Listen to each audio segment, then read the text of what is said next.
want to do a very quick update, real quick, about Boomtendo's darts that he had sent. You can see they weren't really glued all that well. They were just more pushed in there.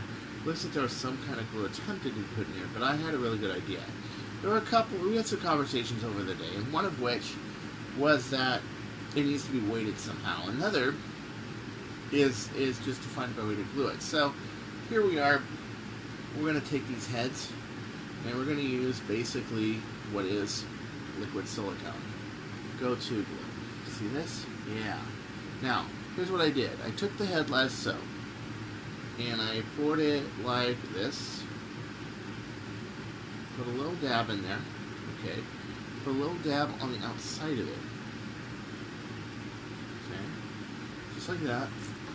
A little bit of overhang, and then I just put this in, twist this around, wipe the excess off with my fingers, and dry it, and then I have it and I dry it by my window. It does seem to be a little heavier, and probably heavier enough to do the job.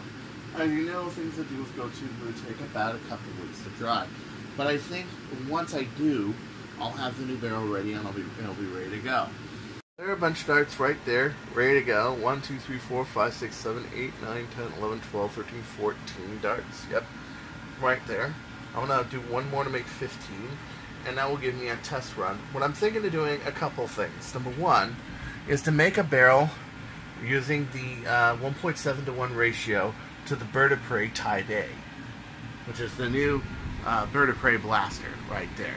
Number two is to cut these down to 36mm length and fire them as Steffens. And number three, use a very tight brass. Now put in mind, it is tight. I do understand it doesn't fit, it's a very tight fit, but you have to understand that plastic is flexible. I had no problem firing this out of the Bird of Prey. The only problem I had was the tips. I had to tape them.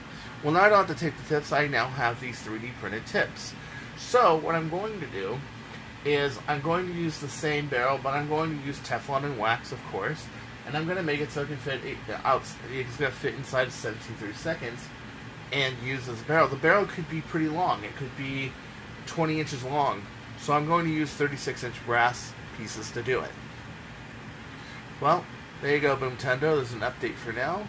Hope you're watching. Really blustery day outside. Jeez. And don't you go changing. But I know where you're at, so don't have to find you.